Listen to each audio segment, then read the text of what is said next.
I became a celebrity chef after my family mocked my dreams. Now my brother, ex-husband, and in-laws are furious I bought their favorite restaurant and banned them for life. Hey family. Hit that subscribe button, drop a hello in the comments, and tell us where in the world you're listening from. Alright, let's continue the story. My hands trembled as I stared at the invitation to my brother Robert's engagement party. The same brother who'd laughed when I enrolled in culinary school at 32. Cooking school, he'd sneered 5 years ago. That's cute, Yasmin. Real cute. What's next? You gonna open a lemonade stand? I remembered standing in my mother's kitchen that day, flour dusting my worn apron, watching her shake her head. Baby, you got 2 kids to feed. This cooking thing is a hobby, not a career. Your husband's right, you need to be realistic. My ex-husband Derek had nodded, his BMW keys jangling as he prepared to leave for his accounting firm. She's living in fantasy land, Ma. Always has been. Now 5 years later I sat in my downtown loft, that invitation mocking me from the marble countertop. My phone buzzed. Another interview request, this time from a major food magazine. They wanted to feature the culinary genius who'd taken the city by storm. I should have felt vindicated. My restaurant, Heritage, had earned a Michelin star within 18 months. Celebrity clients flew in specifically for my modern soul food fusion. My cookbook had hit the bestseller list 3 months running. But my family? Radio silence. Till now. Hope you can make it, Robert had scrawled. It's at Mama's table. You know that restaurant you used to rave about? Would mean a lot if you came. Family first, right? I laughed bitterly. Family first. Where was that energy when Derek divorced me, claiming my obsession with cooking had ruined our marriage? When my mother sided with him during the custody battle. My phone rang. My lawyer's name flashed across the screen. Yasmin, he said. We got it. The deal closed. Mama's table is yours. The paperwork sat before me like a declaration of war. Mama's table. The restaurant where my family had celebrated every milestone without me for the past 3 years. Where Robert had his promotion dinner. Where my mother hosted her 65th birthday. Where my in-laws had gathered after my divorce was finalized, toasting to Derek's freedom. I'd heard about it all through my teenage daughter Zara. Dad took us to Mama's table again, she'd say, her voice careful, knowing how it stung. Grandma was there. Uncle Robert too.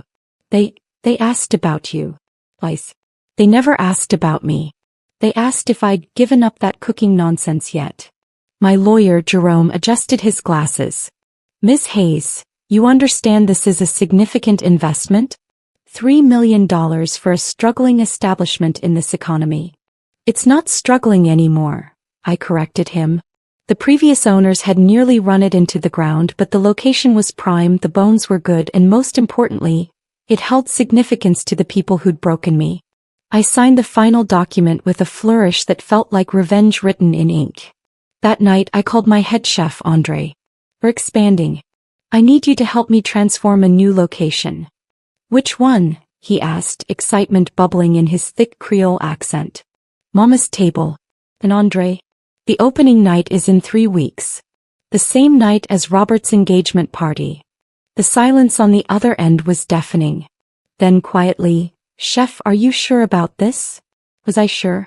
I thought about my son Cameron's 10th birthday when Robert had said, maybe when your mama grows up and gets a real job, she can actually afford a decent party. I thought about Derek introducing his new girlfriend to my children at that very restaurant while my mother smiled approvingly. I've never been more sure of anything, I whispered, walking into Mama's table as the owner felt surreal. The burgundy wallpaper I'd always admired now belonged to me.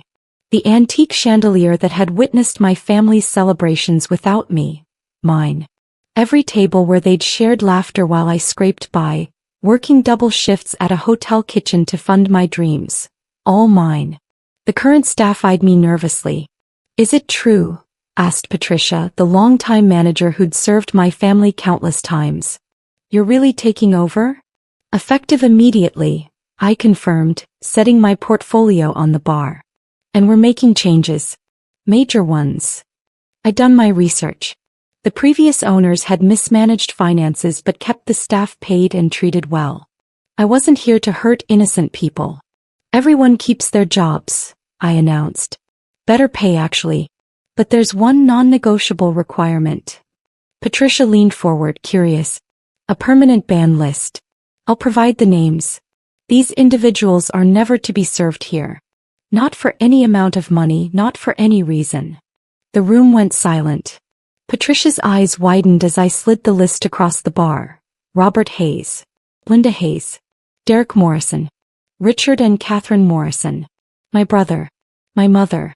My ex-husband. My former in-laws. Chef Hayes, Patricia began carefully. These people, they've been regulars here for years. I know, I said coldly. I've been paying attention. A young server named Malik spoke up. I've served them. They're always talking about someone, a family member who wasted her life cooking. Is that? That's me, I finished. The waste of life who just bought their favorite restaurant. I remembered their exact words because Zara had repeated them, tears streaming down her 13-year-old face. Dad said you chose cooking over us, Mom. Grandma said you were being selfish. Now, standing in this space that had symbolized my exclusion, I felt something shift inside me. Not quite healing but power. The transformation of Mama's table happened with surgical precision. Andre brought in his team and within days, we'd stripped the dining room of its dated charm, replacing it with modern elegance. Exposed brick. Edison lighting. An open kitchen where diners could watch artists at work. But I kept one thing, the reservation book. I pored over it obsessively, studying years of entries. Robert Hayes' party of 8. Linda Hayes' anniversary dinner. The Morrison family celebration. My assistant director, Simone, found me there one evening, surrounded by old reservation records. Chef, you need rest. You've been here 14 hours. Look at this, I said, pointing to an entry from 2 years ago. My daughter's 13th birthday. Derek brought her here with his girlfriend. The notes say they ordered the celebration package. Balloons, cake, the works. Simone's face softened with understanding. You weren't invited. I was working that night. A double shift at the hotel prepping for a banquet. Zara called me during her dinner, crying because I wasn't there. I told her I'd make it up to her. I laughed bitterly. I made her cupcakes from scratch the next day. Red velvet with cream cheese frosting, her favorite. Derek told her they weren't as good as what she'd had at Mama's table. That's cruel, Simone whispered. That's family, I corrected. My phone buzzed. A text from my mother. Yasmin, I heard a rumor you bought Mama's table. Call me. We need to talk. I stared at those words. The first time she'd reached out in 8 months, and it wasn't to ask how I was. It was because I'd done something that affected her. I blocked her number. Simone, I said, my voice steady despite the tears threatening to fall. Send invitations to the grand reopening. Make sure one goes to everyone on the ban list. The invitations were masterpieces of passive aggression. Printed on thick cream cardstock with gold embossing, they announced, Heritage Hospitality Group invites you to experience the rebirth of an iconic establishment. Mama's Table reimagined by Chef Yasmin Hayes. My publicist, Keisha, had laughed when she saw them. Girl, you're messy. I love it. I want them to show up, I explained. I want them to see what they missed. What they mocked. And then I want them denied entry. That's cold-blooded, Keisha said approvingly. The press will eat this up. You know that, right? I did. I was counting on it. The responses came within hours. Robert called first, his voice tight. Yasmin. We need to talk. Do we? I asked, examining the new menu Andre had designed. Pan-seared duck breast with bourbon cherry reduction. Lobster mac and cheese with truffle oil. Braised short ribs that fell off the bone. You bought Mama's Table? That's our spot, yes. The family's spot. Was I family when you called me a failure at Thanksgiving 3 years ago? I asked conversationally. Was I family when you told Cameron his mother was too busy playing chef to be a real parent? I didn't mean. You meant it, Robert. You all did. Every single one of you meant every word. Derek called next, his lawyer voice in full effect. Yasmin, this is petty. Using a restaurant to get back at people? That's beneath you. What's beneath me, I said slowly, is what you told our children. That I abandoned them. That I chose career over family. When you were the one who filed for divorce, Derek. You left. Not me. Because you were never there. I was building something. My voice rose despite my best efforts. I was trying to create a better life. And how'd that work out? He sneered. Oh wait, you bought a restaurant. Congratulations. Very mature. I hung up on him. My mother showed up at Heritage unannounced 3 days before the grand reopening. She stood in the entrance, her designer purse clutched to her chest, looking older than I remembered. Baby, she said, and I hated how that word still affected me. Can we please talk? Security looked to me for guidance. I nodded, leading her to my office upstairs. A converted storage space I'd turned into a sanctuary of stainless steel and ambition. Nice place, she said, settling into the chair across from my desk. You've done well for yourself. No thanks to you, I replied flatly. She flinched. That's not fair, Yasmin. I've always wanted what's best for you. Really? I opened my laptop, pulling up photos. This is from Cameron's science fair 2 years ago. He won first place. I was there. Were you? I had the church fundraiser. This is from Zara's dance recital. I catered it for free so her school could afford the production. You weren't there either. Yasmin, you know my back. But you made it to Robert's promotion dinner at Mama's table that same weekend, I finished. Funny how your back problems disappear when it's convenient. She stood abruptly. I came here to make peace and you're throwing the past in my face? The past. I laughed. Mom, 2 months ago you told Zara I was a cautionary tale about following foolish dreams. My daughter repeated that to me while crying. She's 15 years old and her grandmother made her feel ashamed of her mother's success. My mother's face crumpled. I never meant. You meant it. Just like you meant it when you testified in Derek's favor during the custody hearing. Unstable work hours, you said. Questionable priorities. Your words helped him get primary custody, Mom. I was trying to help the children. You were taking his side, I said coldly. Now get out of my restaurant. The bandstands. She left without another word and I didn't cry until I heard the door close. Zara appeared in my office that evening, her eyes red-rimmed. At 15 she looked so much like me at that age. All defiance and hidden vulnerability. Grandma called, she said without preamble. She's upset. I set down the inventory reports I'd been reviewing. I imagine she is. Mom, is it true? You banned them from your new restaurant. Yes, I said simply. Zara sat down, pulling her knees to her chest. Dad's furious. He says you're being vindictive. That you're turning us against the family. What do you think? I asked carefully. She was quiet for a long moment, then, I think I remember things he doesn't want me to remember. Like when I was 11 and you were studying for your sommelier certification. You'd stay up until 3 in the morning practicing after we went to bed. Then wake up at 6 to make us breakfast. You remember that? My voice cracked. I remember everything, Mom. I remember Dad saying you were obsessed. Grandma saying you were neglecting us. Uncle Robert making fun of your fancy cooking at Christmas. She looked up, tears streaming. But I also remember you never missing a single school event. Never forgetting a birthday. Working yourself to exhaustion so we could have everything we needed. Cameron, now 12, appeared in the doorway. I remember too, he said quietly. I remember Dad taking us to Mama's table on your birthday, Mom. You were working a double shift and he made a toast. He said, to freedom from delusion. I hadn't known that. The betrayal hit fresh, sharp as a new blade. Everyone laughed, Cameron continued, his voice breaking. And I asked what it meant. Grandma said it meant you'd finally see sense and give up cooking. But you didn't give up. You won, Mom. You actually won. Zara stood, crossing to embrace me. Ban them all, she whispered fiercely. They don't deserve you. The night of the reopening, Heritage's new location, The reimagined mama's table glowed like a jewel. Press lined the entrance. Food critics, influencers, and celebrities filled the reservation list. The energy was electric, anticipatory.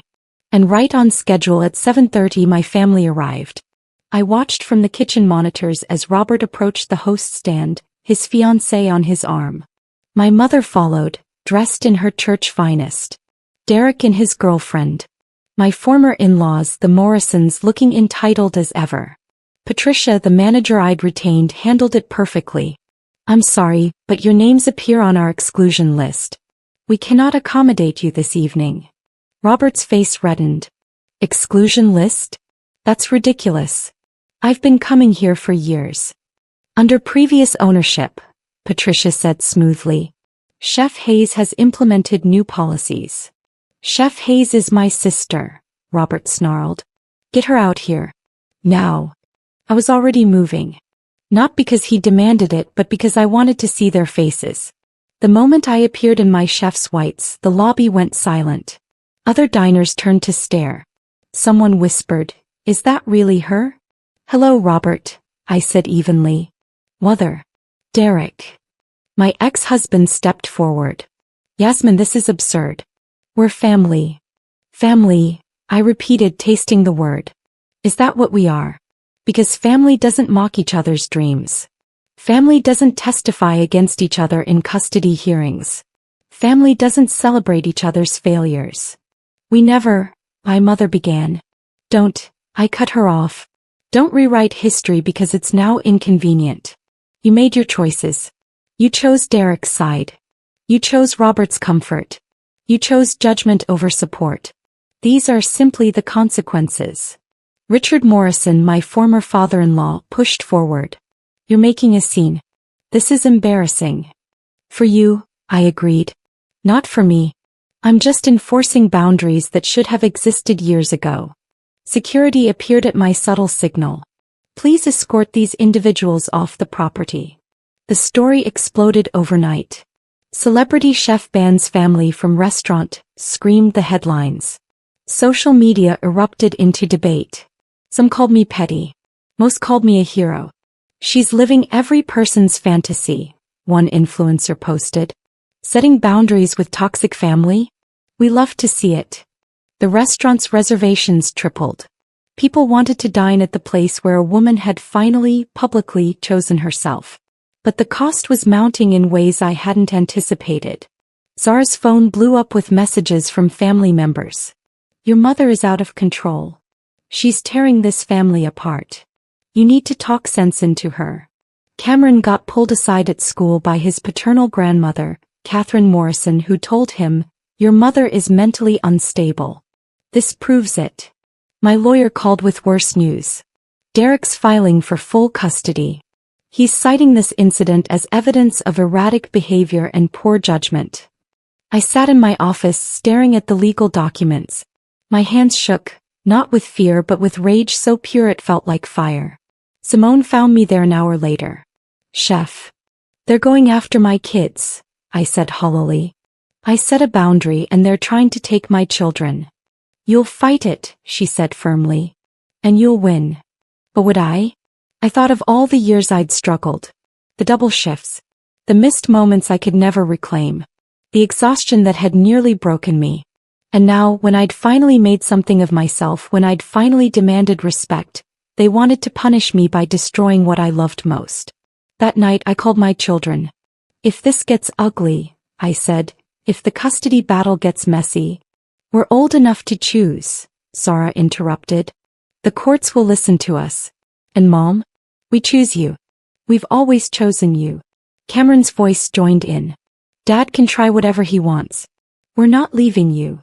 I cried then, deep sobs of relief and continued pain. Because even victory felt like loss when it came at such a price. The custody hearing was scheduled for 3 weeks after the restaurant incident. My lawyer, Jerome, prepared me extensively. "They're going to paint you as vindictive, unstable, prioritizing revenge over your children's well-being." "Let them try," I said with more confidence than I felt. The courtroom was smaller than I'd imagined. Derek sat with his lawyer, looking righteous in his expensive suit. My mother was there to testify on his behalf. So was Robert. The betrayal of it, my own family testifying against me, felt like dying slowly. Derek's lawyer went first.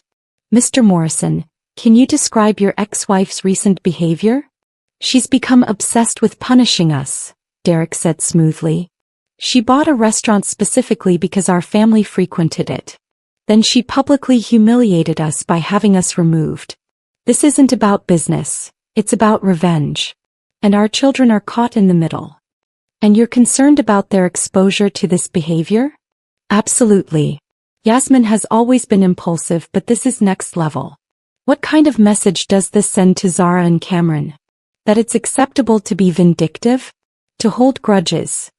I watched the judge, trying to gauge her reaction. She was an older black woman with kind eyes but a stern mouth. She revealed nothing. My mother took the stand next. I love my daughter, she began, and I almost laughed at the audacity. But she's changed. The success has gone to her head.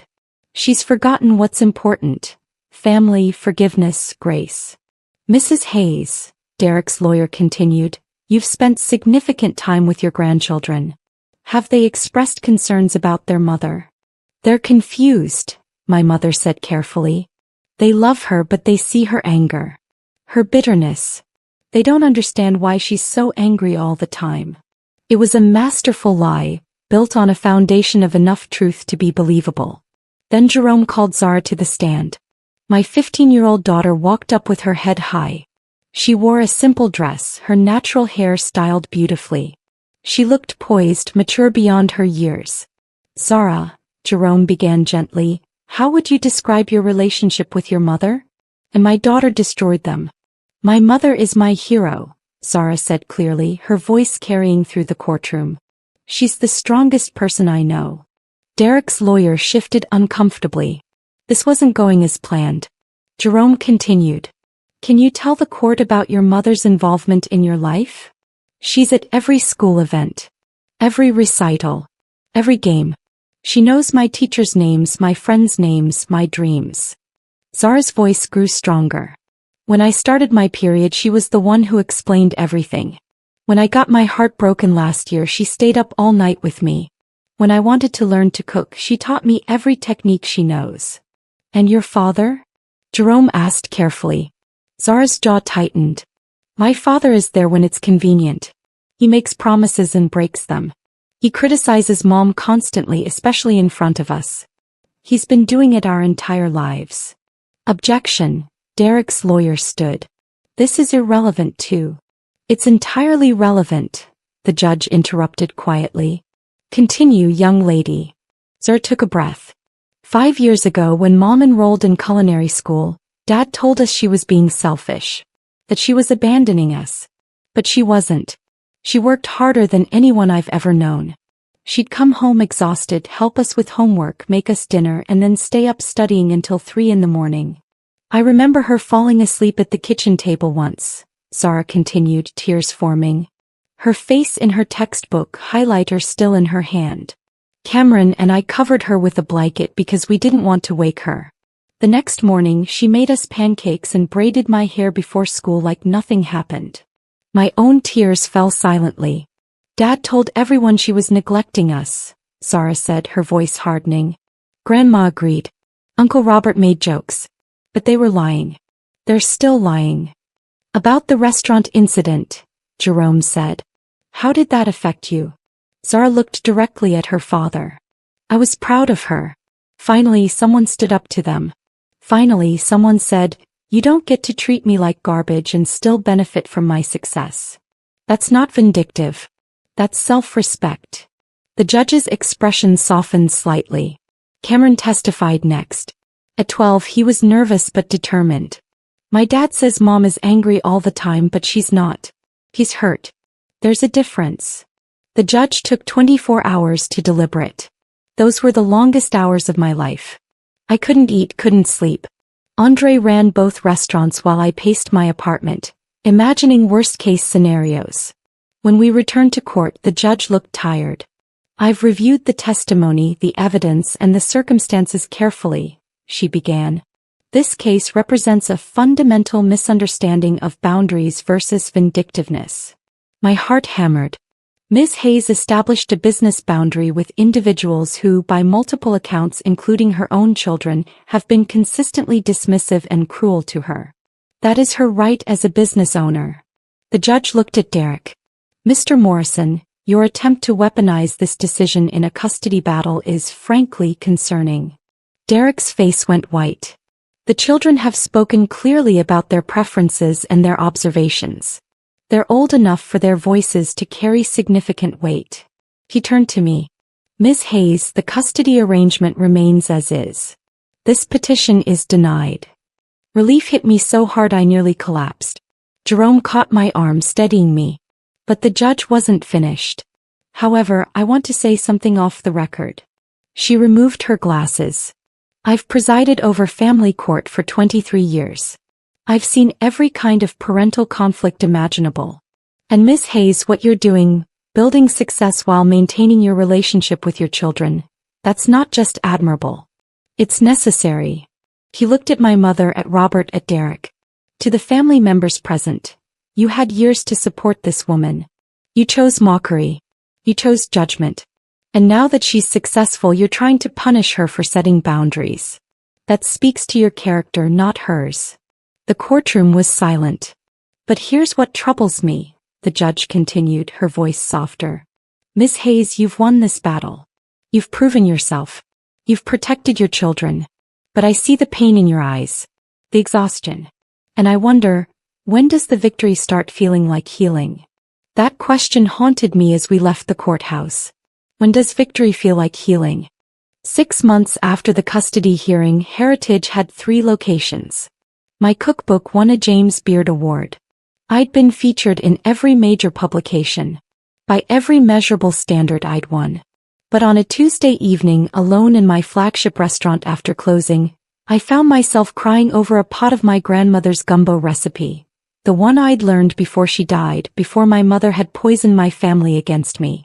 Zara found me there, her college acceptance letter in hand. Mom, I got in. Full scholarship to culinary school. I should have been ecstatic. Instead, I felt something break inside me. Baby, I whispered, promise me something.